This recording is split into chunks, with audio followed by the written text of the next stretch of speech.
We now begin with our panel discussion. The first panel discussion for the day is technological advancements in maritime. The rapid advancement in global energy technologies over the last half century found numerous applications in the maritime sector, which led to the modernizations of ports, improved efficiency in ship turnaround times, containerization, and enhanced port security. In shipbuilding sector too, this included automation, 3D modeling of ship designs, modular construction uses of composites and lighter materials, and enhanced efficiency in the manufacturing process in shipyards. The advent of modern technology will bring about major improvements in maritime ecosystems, and thus advancements made deliberations that will help realize the Maritime India vision of 2030. I would like to invite Mr. C.V. Subbarao, Managing Director, Sanmar Shipping Limited, to deliver the prelude and set the tone for the panel discussions ahead. Mr. Subbarao.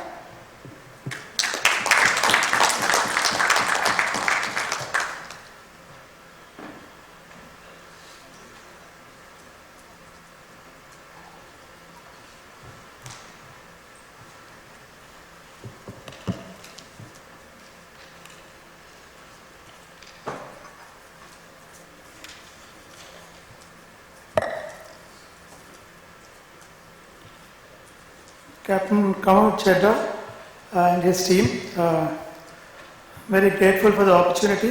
Thank you. Friends from the Marine fraternity, ladies and gentlemen. The concept of maritime technology itself is very complicated, and to get the ideas together is a lot more challenging. But I'll try and weave about 6 to 9 minutes. If I can put the context in a way of, say, three primary pillars, as I may call it. It relates to, one is history, historical events. Two is in terms of cost and differentiation. And three, the most talked about one called the digital transformation. Historically, it's not that technology has not broken through. In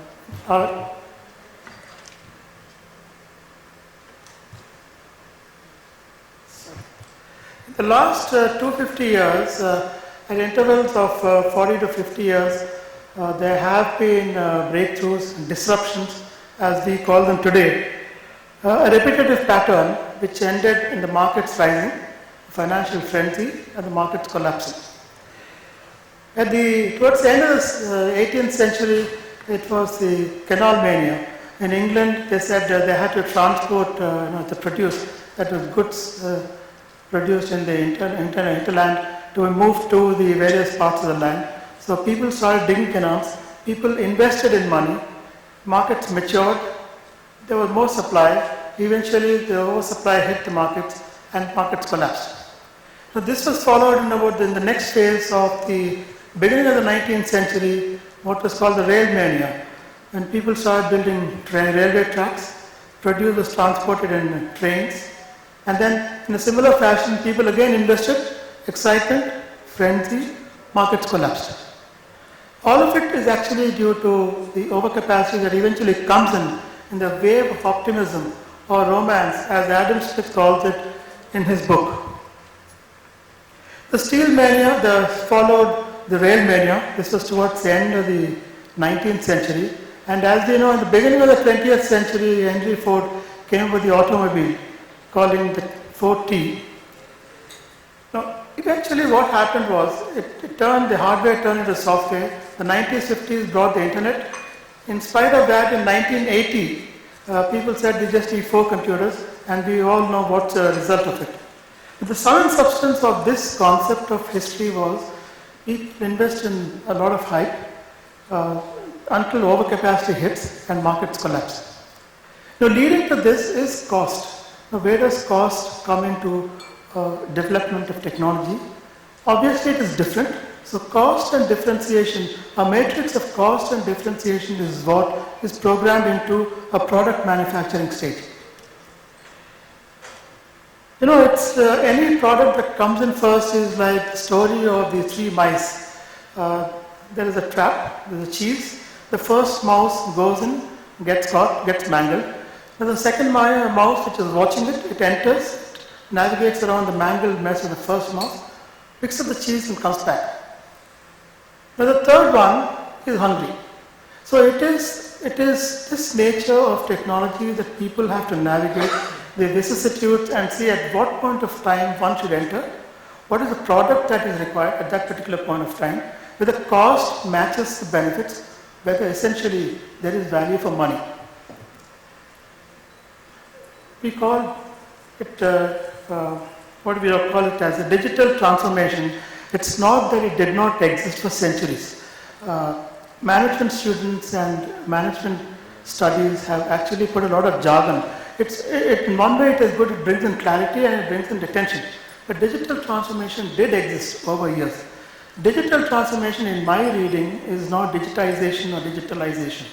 Digital transformation is the utilization of digital technologies to improve processes, create a new business model, create cultures in the company, and see in the end if there is really value for money for a product that is manufactured.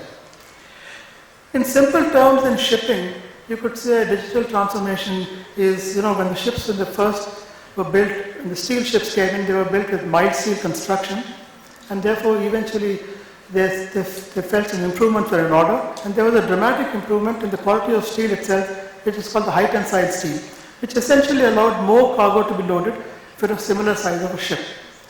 Now it so happened that the high tensile steel has its disadvantages, and therefore there were corrections made to it. Now the first part, mild steel to high tensile steel, is a transformation. And the corrections that were made to the high tensile steel, essentially in the 21st century, is an improvement. It's an incremental improvement. It's an innovation. So the idea is, what I understand, is what is digital transformation and what is incremental or improvement or innovation. Of course, we have adequate examples of what is a digital transformation in the shipping industry, whether it is the coatings from the chlorinated rubber paints, we moved on to the SPCs, we moved on to epoxies. How did that happen? So where was the data analysis done to understand that you have been able to shift dry dock positions from every year to once in 2 or 3 years? In the commercial world, you have seen systems like in the ancient times too. It was easy to pick up a cargo. The owner picked up the cargo. He had his own boat. He moved to another part of the world, sold the cargo, and he calculated his total income. Now, this process transformation was simple at that particular point of time. Either you moved from a voyage, what you call it, or a time charter when you let out your ship. But a pooling operation, when people use data analytics to understand where the cargoes are moving, where is the geographical position of all these cargoes, how can we maximize it? This is what's needed for a real transformation, and therefore when people moved from a standard voyage or charter parties to a pooling operation where risk and reward are equally shared, could be called in terms of digital transformation. I'm just trying to see if this context can be set in the discussion that we are about to follow. And I want to see if the experts can give us their views, because this is where I understand the organizers are coming from. So where does technology actually help the maritime industry? I think I'll just stop here with just a word of what Jagmeet said that struck me. In the offices of Norton, you will find a writing which says, we have transported adequate jet fuel that can run a Boeing 747 for 30 years continuously non-stop. This is the product that was moved in Norton's office, by Norton themselves for just 12 months. And they say that the amount of cargo carried was actually enough to run a jet plane 747 for 30 years continuously non-stop. So this is the impact that shipping has. And this is where we have to see how to maximize the actual technological breakthroughs that continue to happen. So in this context of historical events, the cost and differentiation matrix and the digital transformation, I would request the panelists to share their views, because as I see there is a kind of a real differentiated panel as I see it, people with different perspectives, and perhaps they can share with us and we can learn from them. Thank you.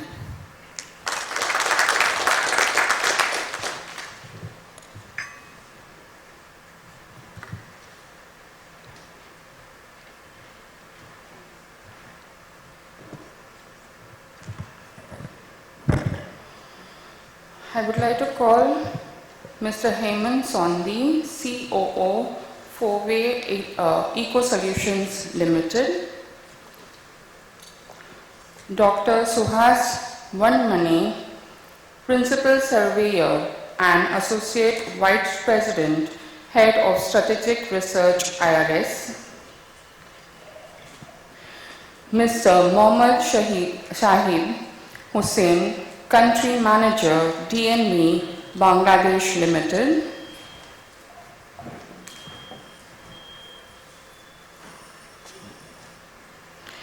and Mr. Rajiv Nayyar, Maritime Consultant, Chairman, IMEI, Navi Mumbai Chapter.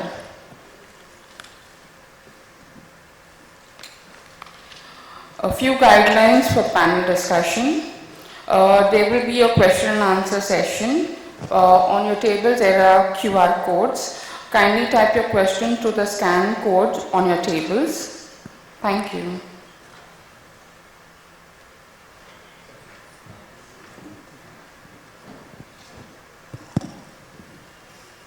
Thank you, Delphi. Ladies and gentlemen, we have 4 distinguished panelists, as you know. The format that we will follow is we try and I'll ask a few questions. We'll try and gain from their expertise. It's so possible that somebody could rebut. So we could sort of switch from a standard conversation. It's quite possible that someone else will have a different word on the same topic. So that could very well happen.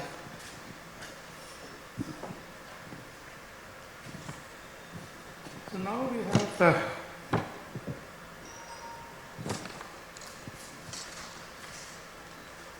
Mr. Hemant Sondhi of Four Eco Solutions, CEO, Mr. Suhas Vanmane, Principal Surveyor and Associate Vice President, Head of Strategic Research, IRS, Mr. Rajiv Nayyar, Maritime Consultant, Mr. Shahid Hussain, Country Manager, DNV, Bangladesh. Mr. Hussain, perhaps I could start with you. If you could share us what is we understand that you're country manager, so apart from your administrative role and managing the DNV's interest in Bangladesh, what is your primary role in DNV, please? Thank you, sir. Other than administrative role, basically, I'm also a principal surveyor and auditor. I'm also doing survey and audit. Also, I'm also supporting this region, DNV region, Singapore, Australia, India. I'm also supporting this region with technical solutions sometimes.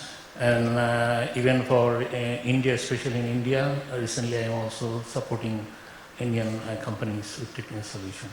Thank you, sir. So we are pretty much sure that all of us are aware that DNV is pretty high in technological solutions. What is the thought that's gone into the technological solutions behind your presence in Bangladesh? What is it that you find that you can improve or set some perspectives in the Bangladesh maritime industry? Basically, DNV Bangladesh actually is established from 1986, long history actually. So, and in Bangladesh actually we are highly respected society. That's because we have actually involved in many things. I don't know whether you are aware, at one point of time there was a lot of shipbuildings in Bangladesh.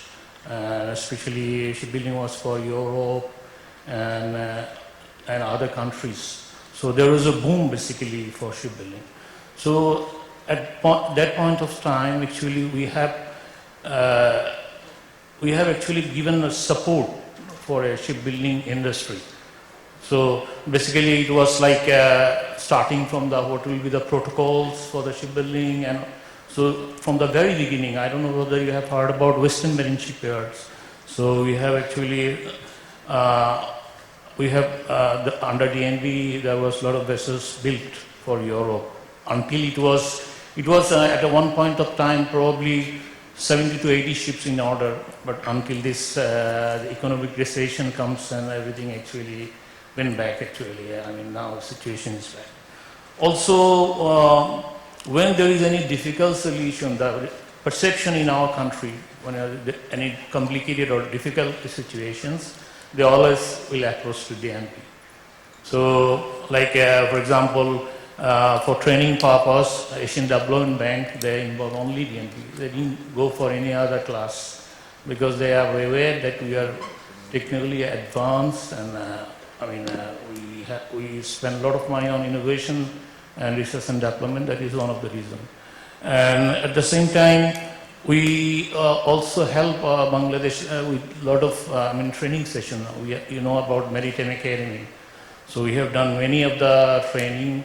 So that is all, in Bangladesh maritime industry, we are highly regarded because anything very complicated things comes, they will come. Okay, let's call DNB whether they can support. We are also supporting Bangladesh flag. With a lot of support from technical or any regarding policy making also. And I can remember when there was this sport facility things come, Chittagong Port Authority, we at the class actually helped to establish this sport facility. Thank you. If I may come to Mr. Sodhi, would you be able to exactly say what your company specializes in, just briefly? Thank you about that. Basically, we specialize in producing emulsion, stable emulsion, which is a combination of fuel oil, as we say bunkers, and LDO or MGO with water, up to 15%, without adding any chemical. And what it helps us to achieve is lower the consumption of the vessel up to 7 to 8%, and lower the emissions as well up to 30 to 40%, depending on the bunker intake which we took. So basically, emulsion is a very old technology, but it was not being in market only because of the one issue, which was to keep the water and oil together. And our company has got a patented technology by which we are able to create a stable emulsion. Okay, thank you. That's an interesting point, Mr. Sodhi. You know, the bunker is a serious issue in shipping business, and there have been instances where ships and owners have struggled on getting the right quality of bunkers. Now, the kind of product that you're using as in the fuel, is it, if I may ask, has it gone through a certification process, one? And where is the thought that's actually originated in your company that we could use this and therefore these are the results? Do you have any patent or something like that on this? Yeah, thanks for the leading question. Basically, the biggest challenge we faced when producing emulsion in the market was to convince the engineers that the water can be mixed in their bunkers and should be used on their engines. So still remember the case the first time when we went on the vessel and we told chief engineer that we're going to mix the bunkers in his fuel. He asked a company to sign him off, and he said, let these the cowboys do what they feel like doing on board, but I'm not under my... If I may cut in, you said something about water being allowed into the fuel. Yes, sir. Yeah. Ladies and gentlemen, I think you can take a quick note on this. He's saying water into the fuel, which traditionally by engineering knowledge is not acceptable. But I think Mr. Sodhi is driving an important point. I request you to pay a little attention and see what exactly he is suggesting. Yeah, it's a counterintuitive, let's say, thought, because we've been told engineers are taking water with their purifiers all their life or dewatering it, and then some company comes and tells them to use it on their ship. So that was the biggest roadblock we ever faced. having overcome that challenge, when the engineers saw themselves the use of this, the second question after the trial stage was okay, but to make it commercial, the issue came up with the ship management was the insurance, how we cover. And here your question was regarding, recently happy to announce this in this forum that we got a patent we already have, we got a letter of no objection from MAN BMW. We all know that the MAN makes 85% of the engines fitted on the ships and even ashore in various power plants. And getting this letter of no objection for all the engines they ever produced was a big achievement, big thing for us. And with this letter now we are able to go in the market. We are given a chair with more cushions in it. Earlier we used to just ask to stand and go after delivering. But now we do have a comfortable seat in their offices and to explain the technology. Thank you. Just a quick point, if Mr. Hussain, if you have any, because DNV is also involved in DNVPS, the Veritas Petroleum Services, earlier part of DNV. I imagine it's a separate company today. Now, has anything of this concept come into your fold in DNVPS? Perhaps I could ask the same question to Phobos, but as a classification, have you heard of anything like this? Actually, there are a lot of research and development going on that one. Possibly, as what I understand, we have actually went for verification of one of your products. So far, what we are discussing. Yeah. May I take that? Yeah. So, first vessel was a ATPI-Marex ship. Was classed with the ABS, but we decided to invite DNV just not to have a conflict of interest or anything such like that. And DNV principal surveyor had come over on ship, stayed 15 days to see the production of emulsion, to see the storage, ambient and temperatures and the consumption. And the benefits of using this emulsion was reduction in the GHG gases, basically bringing down the load on the scrubber. This vessel was fitted with scrubber, and also the savings. So we had achieved on that particular ship with that particular bunker about 7% saving we had, so which was a huge. And he wanted to repeat the test because it was a too good story to believe. And then he stayed longer for another voyage, and he endorsed those initial data which he had achieved. Yeah. So it was with the DNV. The first trial we did was with DNV. I have a question. What happens to the output power when you use emulsion? What is the impact on the power generated from the engine? Yeah. So what emulsion is doing is basically it is enabling the fuel to burn completely. When the fuel and what happens is, I'll try about what's happening inside the engine, is the secondary explosion takes place because our emulsion is, the water is encapsulated within the oil. And even if you keep it at 100 degrees, some fuels nowadays are asked to be kept at 110, firing temperature up to even 150, 40 degrees. But the water, our emulsion is so strong that the water doesn't steam up.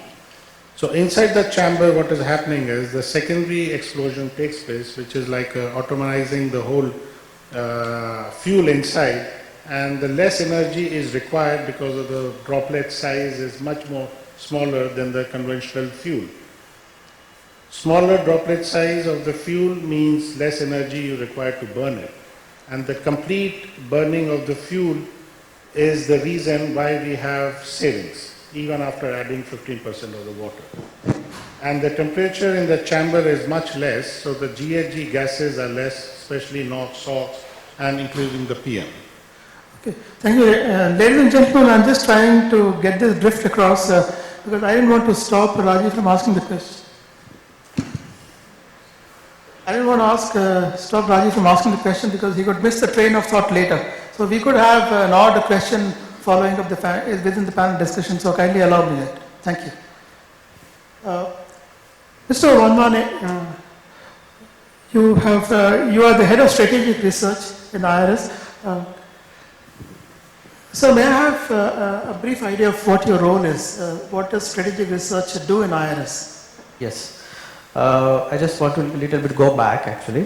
When in 1975 IRS was established and it has its first vessel classified in 1976. So at that time we were very low in number, very low in visibility. Our presence was almost negligible.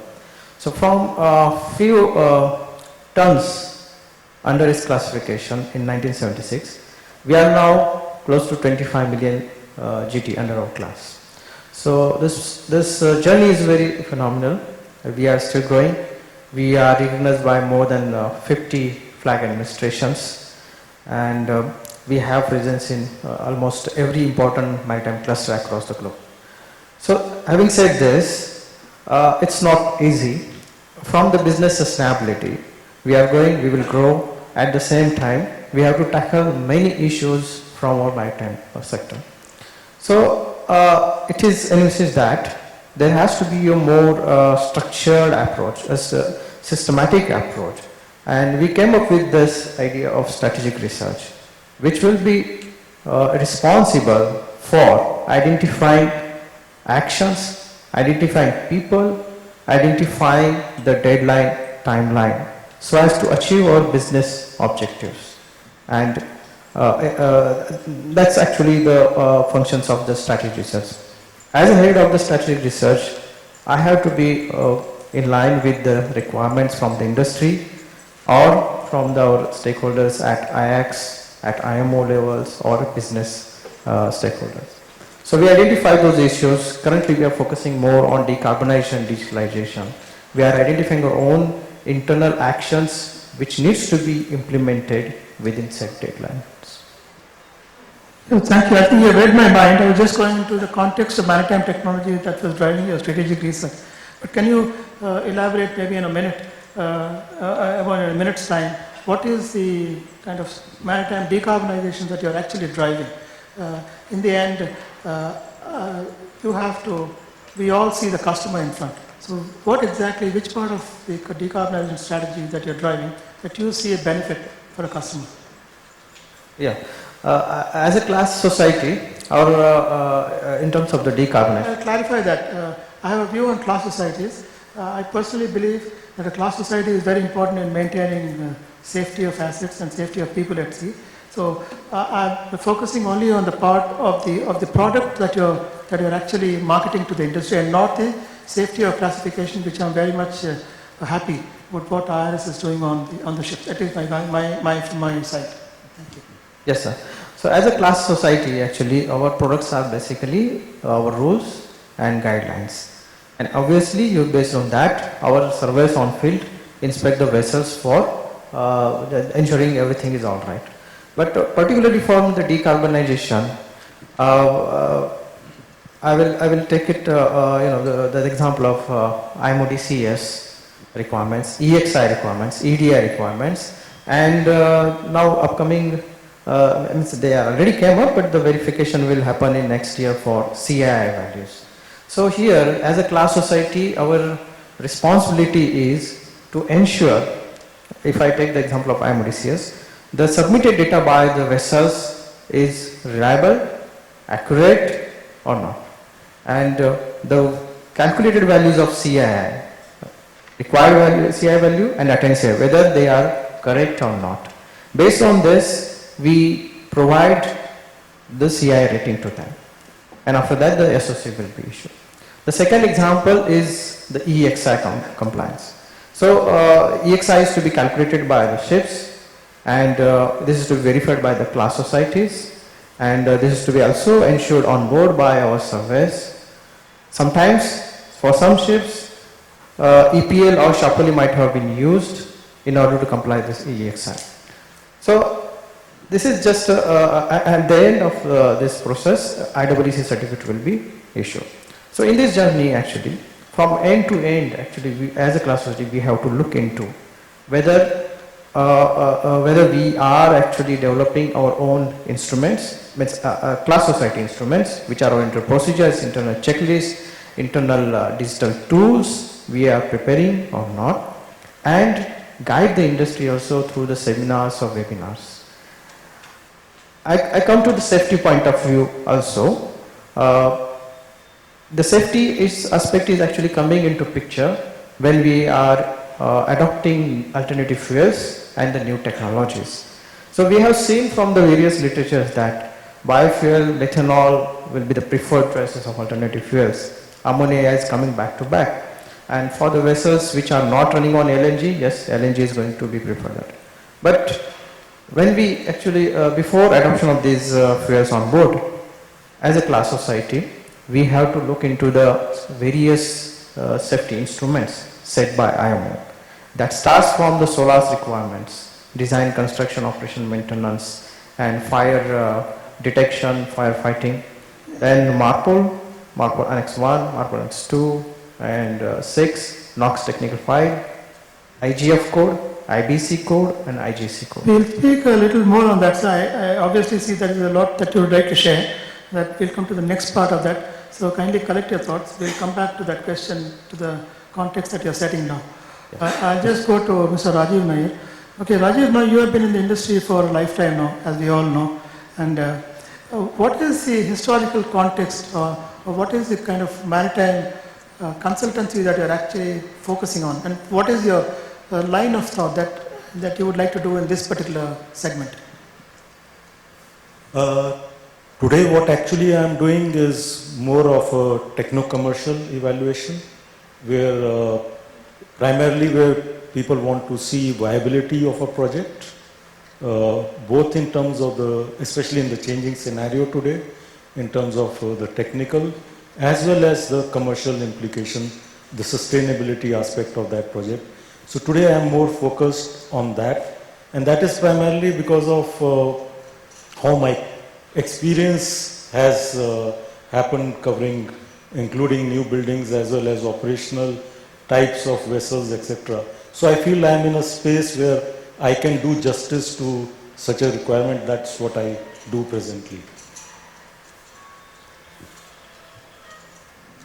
Mr. Hussain, I have a question. Now, you are at a very senior level at DND, a country manager and so on.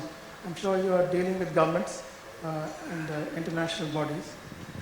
You know, the governments commit a lot of expenditure. Unlike an individual like you or me or a corporate, the amount of expenditure the government commits in a social cause, which again, of course, also is the current climate change issues and decarbonization. How much of it would you say would actually eat into the livelihoods of the common person on the street? Because in the end, whatever reasons you call it, a tax holiday or a subsidy or an additional tariff, it all goes back to a taxpayer. Do you really believe that the governments are doing adequately enough? Or do you think when you don't have to really, you can navigate this question a little more diplomatically if you wish to, but if you're welcome to make a very profound and a very transparent statement if you wish to. This is my question. Where does expenditure lie in the hierarchy of a new development of a product? Yeah, I think I'm actually in favor of that. What you mentioned about holiday tax, basically. We normally, when the government actually wanted to do something, they actually, do holiday tax or give tax benefit to different organizations. There is, I can tell you, like initially, basically this is decided in Bangladesh context actually, NBR, National Board of Revenue. They decide which sector will get these benefits, basically. So I can recall this, we have many expert process in June in Bangladesh. So initially they got maximum, tax benefit, holiday tax, whatever you say. So if you see the other way, they create huge employment and with very good pay. Because most of the time it's coming from foreign countries. So they maintain a standard for pay scale and other things like medical facility and many other things. I mean, recently the power sector in Bangladesh, they are getting maximum benefits because they get complete tax exemption. So we had a lot of power crisis. Maybe in last couple of years, there was a lot of power plant already, power plant already established. So probably maybe in few years, even though this is sometimes when these kind of things are there, there is some misuse actually. They take advantage of this one. But personally, I believe this kind of thing in a only thing is the decision taken by the government, like in this case now, this is a big issue, decarbonization and innovation and all other things. This is government should come forward, give tax benefit so that it is not actually controlled by the business person who wants to take advantage to make profit. But in the end, actually it helps employment. So I believe this is personal opinion is this is okay. I mean it's good. The only thing is government has to take decisive decision. Decision based on which actually require preference, which gets priority. That is the important things. Bangladesh has got, what I hear is they're focusing a lot on coastal shipping, and I believe a lot of good work is being done. I've been told from classification societies who are invested there that there is a lot of coastal activity. Now, has any technology gone into the coastal transportation in the country? To be very honest, nothing much actually. That is actually lagging behind technology because it's too much controlled by a lot of coastal shipping owners who actually doesn't believe on innovations, technology and all other things, and they are very powerful.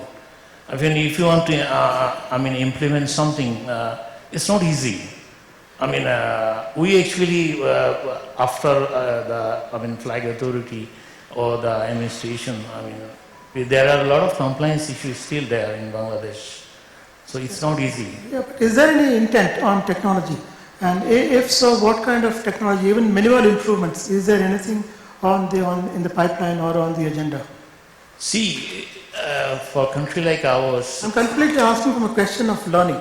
So we should always learn across the world body. So I'm asking the question from a perspective of learning so that we can share it with the audience here. See, it really takes time. Just imagine Bangladesh, apart from shipbuilding, whether you are aware, Bangladesh is one of the biggest scrapyard.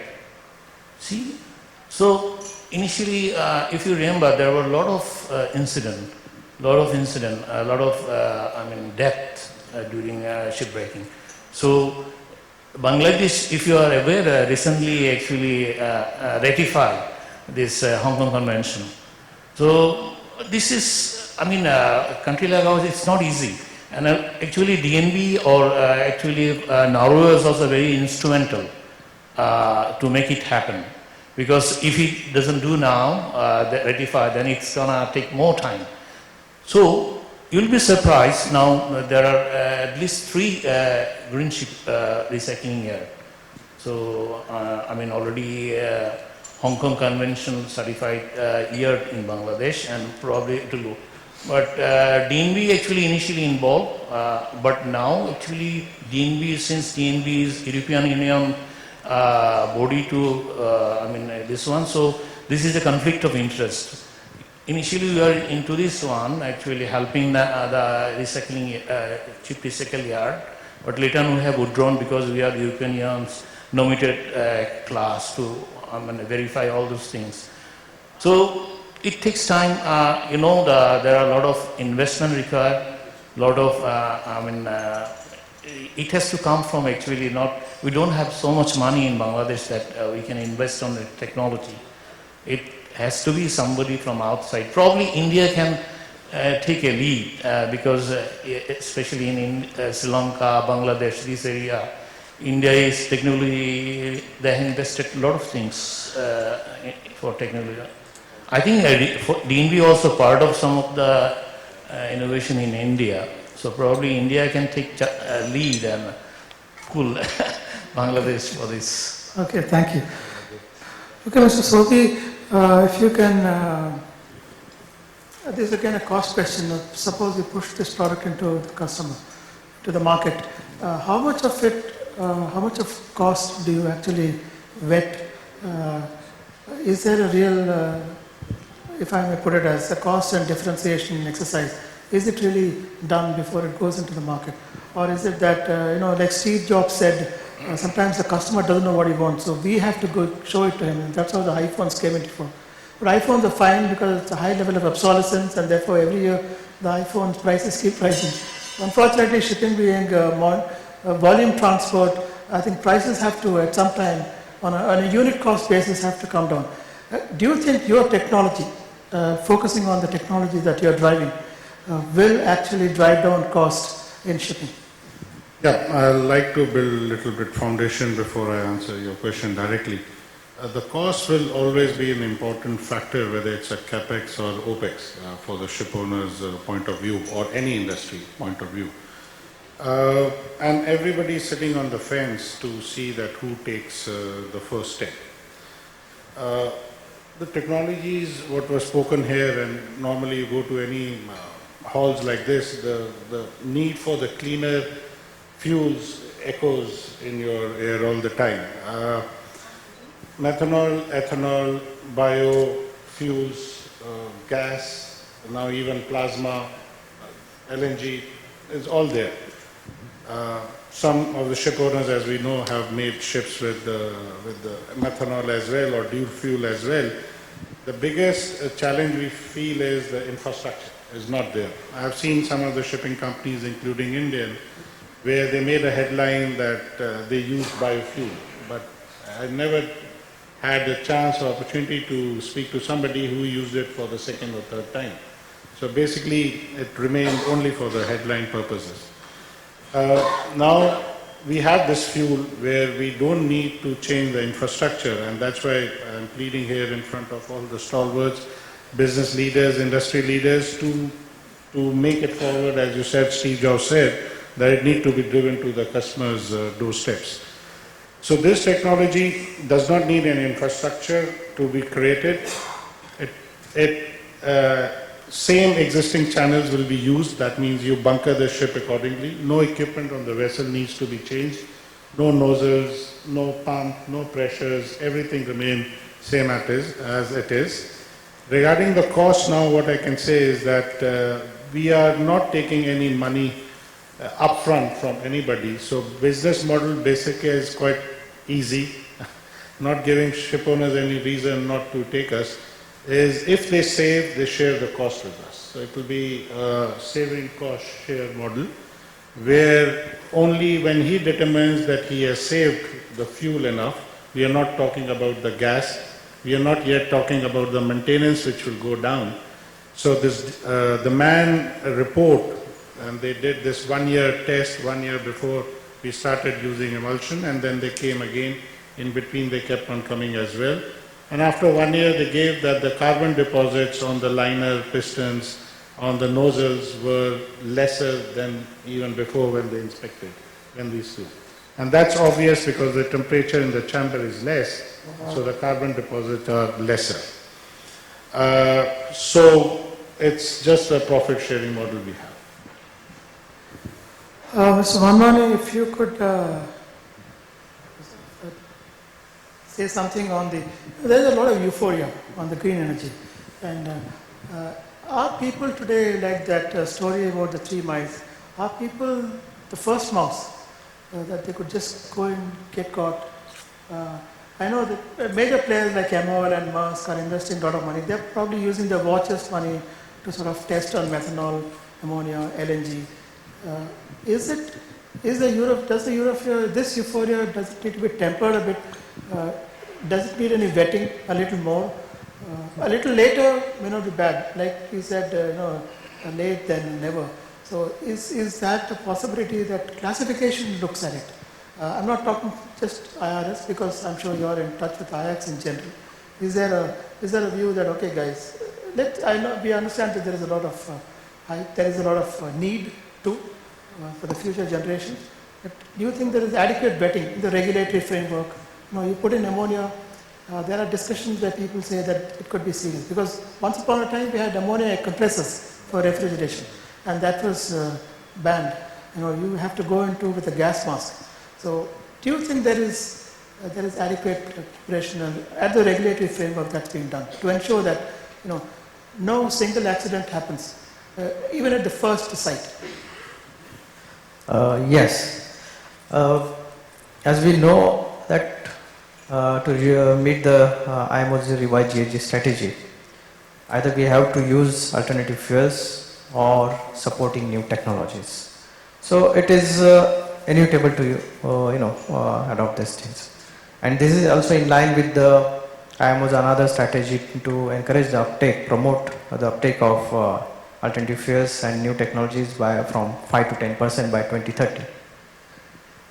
So in this line, all the responsible stakeholders, IMO, IX, and classification societies, through IX also, and other NGO associations such as ICS, WSC, they are working towards this. The common aim is to ensure the safety. Ensure the safety before itself we adopt the new fuels and new technology on board the ship. Because our main focus is human element, seafarers, and the other human elements on board also, including passengers, our surveys also. So towards this, IMO is working at the higher level, setting up some guidelines, setting up some requirements. Yes, there are correspondent groups established by IMO itself to identify the obstacles and the gaps with respect to the regulatory frameworks before we use these alternative fuels. Such correspondence group is recently established at its MSc 107 session, and from Classification Society I will be representing to that correspondence group. So here, as I just before highlighted that, the main instruments, the SOLAS, MARPOL, IGF code, IGC code and IBC code, and the NOx technical code. So this will be reviewed. And why this is to be reviewed? Because each fuel which we are considering, they are different from the aspects of temperature, the pressure, the density, the storage requirement, the flammability aspect, the toxicity, everything is different. Their flashpoints are different. So there is considering so much variability in the fuels. As you highlighted, safety is at prime, and we all are working towards that. Thank you. Just a quick, a brief comment from Mr. Hussain. Yesterday, DND said to take from what Mr. Vanman has said, by 2030, I think 10-15%, whatever, I'm not very sure. And DND is optimistic, but not very sure. You have any view on that? I know you're from DND. DND said that yesterday in a trade winds statement. Do you have any view on that? Yeah, I think it's actually, DNV is doing a lot of R&D on that issues actually. So 230 in the NPC 86, all of a sudden, it has increased this one. So definitely there has to be done, something has to be done. So we talk about a lot of digital transformations, basically. We talk about a lot of digital. So this is not, it is not like easily that you change the fuel to biomethanol or this one. It's not about all these things. You cannot, there is a lot of cost involvement is there. So possibly the best thing is that, the ship owners has to do something called, in this particular thing, ship has to it should be a combination of energy management. So a combination of energy management, means that, okay, we have to take different kind of things like how we can reduce energy consumptions, how we can improve what is that called? We have even we have one thing called, I don't remember, this is something comes out so that the ships moves air lubrication. Sorry, thank you. air lubrications, popular. So till we have a, suitable solution, because we know he was mentioning about ammonia. So ammonia, there is no engine, ammonia engine ready. MAN is working on that. Probably this year ammonia engine is coming. Now what methanol ready, methanol engine is available in the market. So it's not that if you want to reduce ultimate goal is 2050, net zero this one. So this has to go in combination depending on the solution. Like if it is a small route with a ferry, probably electric driven can be a solution. And if it is I feel that for the bigger ships and big ammonia could be the solution ultimately, because otherwise it's very difficult. But by the time we reach 2050, probably we have to do a combination. That's what digital transformation comes into place. Okay, Mr. Sothi, something. We believe in all this future technologies which are coming down the line or still in the pipeline. What we are insisting the industry is to use this technology like ours, and there are other players, it's not only us. There's another player in the market who is also listed in the London Stock Exchange making emulsion. So going with that spirit, those projects can go on, a lot of capital costs required, industry required. Nothing is seen in coming impactful in next 5-7 years. A lot of various studies conducted by McKinsey and KPMG have come out with that. So what we insisting industry is to use technologies like emulsion, which is low cost. I will not call even low cost. I'm saying no cost is required to start using it from day second and to use it till the time furnace oil is in the market or bunkers are in the market, conventional fuels are in the market, considering as a transitional technology. In India also, when you look at the consumption of furnace oil, even though we are making efforts towards net zero, not zero, towards net zero, the increase, 14% increase as per the Petroleum Ministry website of furnace oil consumption within India. And that also includes the bunkers they give to the Indian ships or industry. So that's our appeal to the industry, is to use something which is beneficial and it's not futuristic. Okay, thank you. Mr. Vanwane and Mr. Hossain, I'll come back to the real concept of digital transformation that you're doing in your organization, but I'll allow you to collect some thoughts before you say. I'll first go to Rajiv. So while I speak with Rajiv, I'd be grateful if you could collect your thoughts, because I'm going to come to the question of what exactly in digital transformation that your class societies are doing. Okay, Rajiv, now you have been in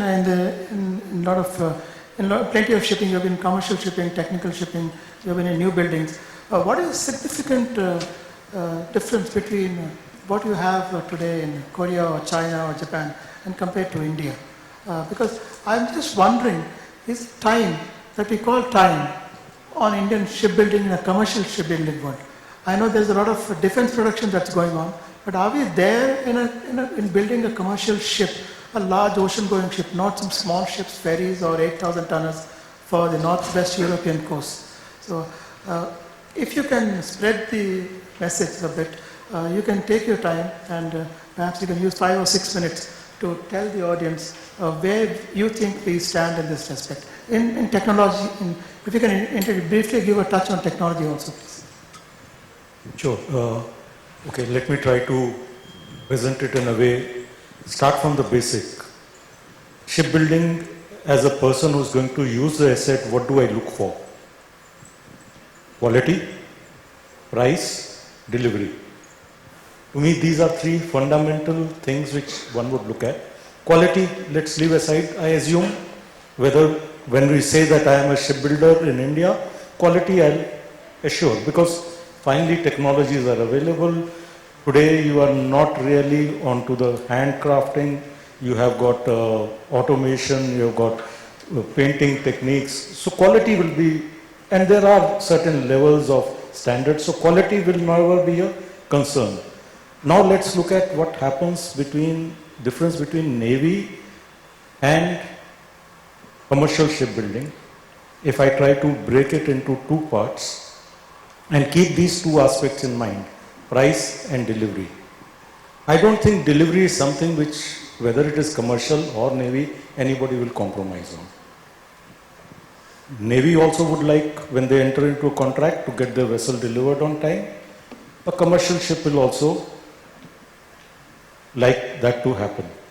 So, where does the difference lie? If you say, if I am able to do for Navy, why can't I do it for commercial ships?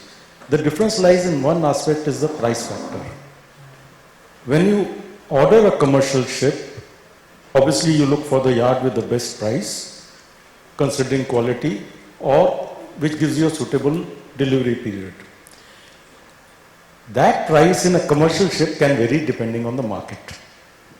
Navy has a fixed input. It is not a commercial venture. Market does not play a role in its ups and downs of the price. So, if as a commercial operator I venture into a contract with a shipyard, I do that contract and I expect a delivery. Now the market changes. I have fixed at X price the market over a period of, because generally there will be a period of 2 to 3 years. If that market changes, which is possible in commercial shipping, we saw we could order a capesize at $50 million at one stage. 6 months later, it had shot up to $80 million. So, what would a commercial operator do at that time? Would look for a way, if he is ordered at 80 million and the price has crashed at 50 million, to get out of the contract. This is a risk not associated with Navy. This is a risk associated with commercial shipbuilding. If he is looking for that, what is his choice? His choice is only if you are not able to deliver on time. That is where delivery becomes super critical, because traditionally shipbuilding finance is backed by refundment guarantees. The moment in such a scenario owner gets an opportunity, he is going to invoke that clause, say you did not fulfill your part of the contract, encash your refundment guarantee, and all your cash flows are disrupted. So if you look at India now, moving on to commercial shipbuilding, I would again break it into two parts. One is, if you have to provide quality, we have tick marked, not an issue. Now you come to price and delivery. From price aspect, it is not only having a shipyard, it is having the environment. You cannot just build a ship hull. If you really want to be a shipbuilder, there are auxiliaries, there are associated industries. Your engine manufacturing has to come there, your propeller manufacturing has to come in, your automation industry has to be there. So that environment as a whole has to be built up around the shipyard. And you just have to look at China, you have to look at what is there in Korea and in Japan to know what is the environment beyond the shipyard, which will also have to be in place. So if you have that, that is one step covered. The other aspect, how to insulate yourself from the rise and fall of prices of the ships, is the infrastructure.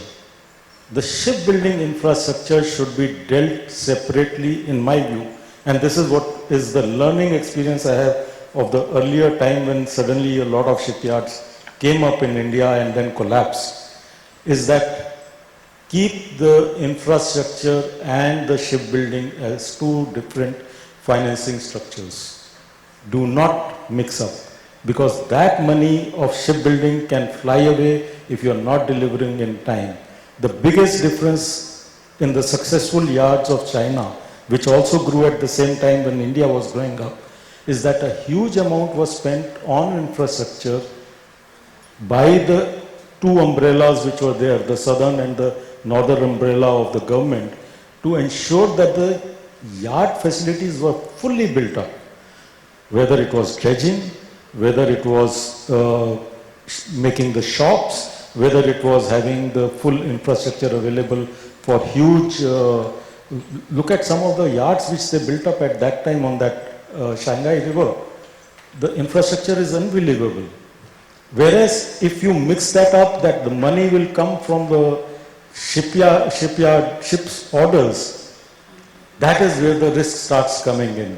So if the infrastructure can be built up independent of building the ships, that is when commercial shipbuilding in India, in my opinion, would be mature enough to take on this and of course have the environment.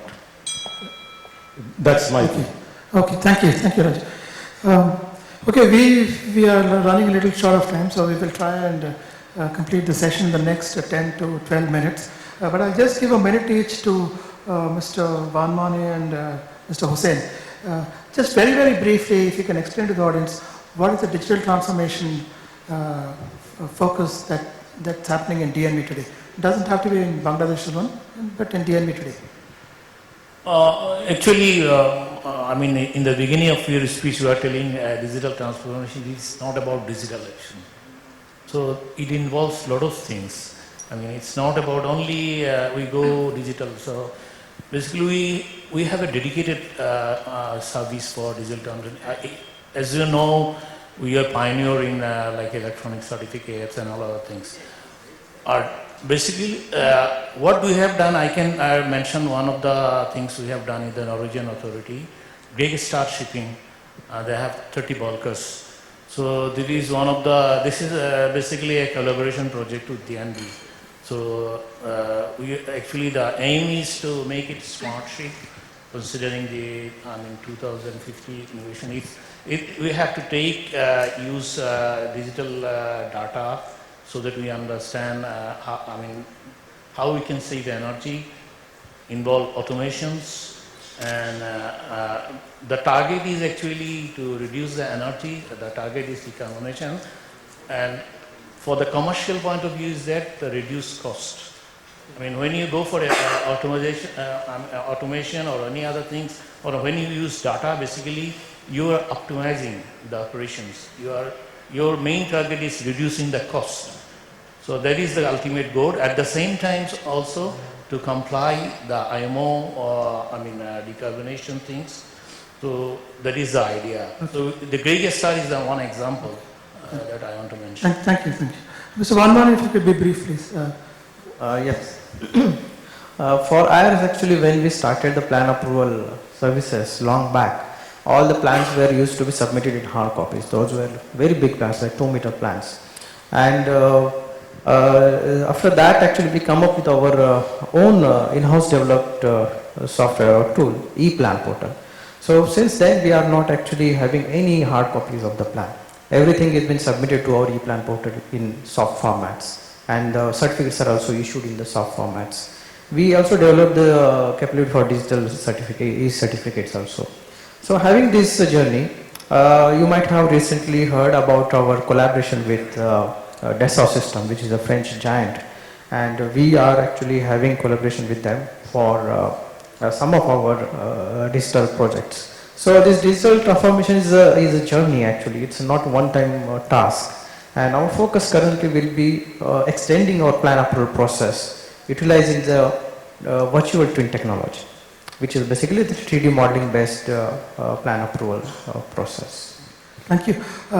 I think as we wind up the session, what we will do is I'll go to Mr. Hussain on their concepts of digital transformation. There are two questions which actually are directed at Mr. Sodhi. There are two questions which are meant for Mr. Sodhi, and then we'll wind up the session with Rajiv. I want to ask him on the nature of education that needs a bit of a transformation in light of the new technology. So we will stop there. So before that, as a penultimate answers, Mr. Sodhi, please. Then I'll ask you the question. Okay, there's a question whether maybe you can feed that into your statement. Yeah. It says, have you faced any issues after mixing fuel and water? How is it behaving to load changes? Do the pumps and nozzles need to be replaced? And what about corrosion due to water in the system? Yeah, This questions we get every time we try to propose our technology to any industry, not only shipping. Good questions, and we are now quite well prepared to answer this. So, this technology, so before coming to the industry, we tried out with one ship owner, which was listed in New York Stock Exchange. With him, we tried it for more than 4 months, just to see and address these questions what you asked. And only after getting the confirmation for ourselves, we opened up the liners, engines, everything to inspect, and we didn't find anything negative in there. And that was the time before we went on the second ship, we invited DNV because it was our words, biased ones, and against the DNV independent opinion. And that also on the ship which was classed by ABS. The answer is no. There is no need to replace any nozzle, piston, liner, or even the lube oil. Nothing needs to be changed. Some more advantages which I didn't took chance to reply earlier, I'll touch them now, was that the temperature in the bunker tanks need to be not to be maintained to the temperature which VPS or FOBAS or Vishwa Lab is advising us. Up to 15 degrees less we can go with the temperature maintaining, and that also helps us to save fuel, though it was not counted in our calculation because that's a waste fuel. You are storing in the tank, maintaining a certain temperature. Before it goes to the engine, we consider it as a wasting fuel. The man was not so happy initially to give us this certificate because they were involved in futuristic technologies and the testing of that. So in fact, we saw that as a first point we should do is to engage MAN, Wärtsilä to go with them. But their all test bench engines were occupied with these future fuels, so they had refused us initially. Knocking their doors again and again, they eventually, because they didn't want to maintain a double standard where they are saying they are doing all these studies to reduce the emissions, and on the other hand we have a solution and not to test that, it was not good for their image. And eventually they agreed and they gave us this no objection famous letter which says that there is no water damage. Their full report is there. I can share the full report with you. I think it's available on our website as well, where they particularly mentioned the improvement in the internals of the engine and no effect of the water. There's no effect of the water because there is no free water. It's just the oil, it's just the bunker. And it can stay as it is, stable emulsion for more than 6 months. And no ship is storing bunker for more than 6 months. We only start to see free water coming out is after 6 months. Before that, no test can see the free water in it. Thank you. Okay, this is a difficult topic. Rajiv, if you can address it maybe 1.5 minutes. There's a lot of transformation that's required in education. How do you foresee as the next president of the Institute of Marine Engineers? Ladies and gentlemen, Rajiv is going to be the next president of the Institute of Marine Engineers starting the term in October 1st. So he has, I'm sure, has an agenda for the education system. So I'm just wondering if you would like to share his thoughts and what kind of transformation, some key points. We know this is a large topic, but some key points, what would he like to see? Personally, I see it as an opportunity. You just have to look around the world. You are getting everyday news of some severe weather incidents happening. There is a huge pressure on governments to act, and I think everybody today realizes that it is not, let's say, compartmentalized cost. It is not cost to shipping, it is not cost to aviation, it is not cost to a transport sector, it is the cost to the humanity which has to be taken into account. So there will be changes, And we must also recognize that by the time international regulations come in, taking care of these advancements which will kick in much earlier in my opinion.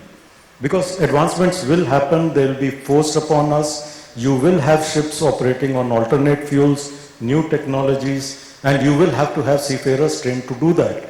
Yes, IMO has taken that also on board. IMO has on its agenda that there should be just transition, both IMO and ILO for that matter, in terms of even technical awareness. But by the time that will translate into revised model courses, things you will start teaching the future generation, it will be a time consuming process, because the process is a consensus process of 170, 180 countries. But as India specifically, I see it as an opportunity, because there will be a value for this training. We don't have to wait for that. That is something, if we see as an opportunity and build into our system earlier. Mind you, that is the minimum standards. Nothing stops you from increasing that level of awareness right now to make it not only more valuable to the industry, but also safer for the seafarer. And that's how I would, and I would say this would not only extend to the seafarer, there is a lot of people involved in management of the ships. It will assist them also. So that is what opportunity I would say exists today. Thank you. Okay, as a last comment, we spoke about cost, we spoke about new technology, and of course, as we all know, there is always a risk management. So there will be legal ramifications, as you know, over centuries these things addressed. So we may have to focus on risk management and see how this, how a charter party has to be written, how a sale agreement has to be written in the future. So Mr. Sodhi, Mr. Vanwani, Mr. Rajiv Nair, Mr. Hussain, ladies and gentlemen, a round of applause.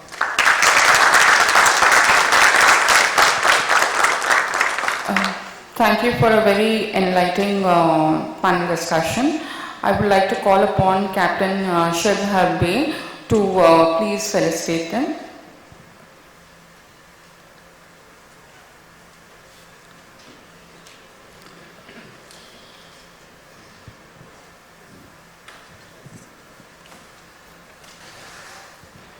Mr. Hemant Sondi.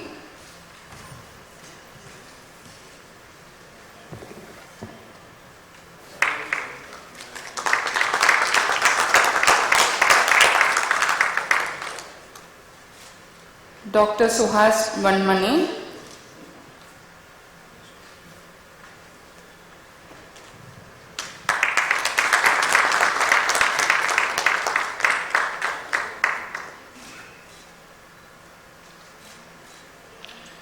Mr. Mohammad Shahid Hussain.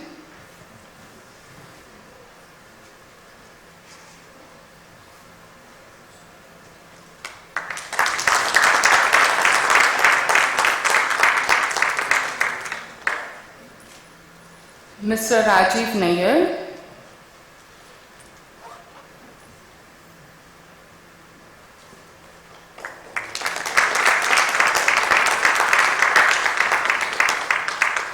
Mr. C.V. Subara.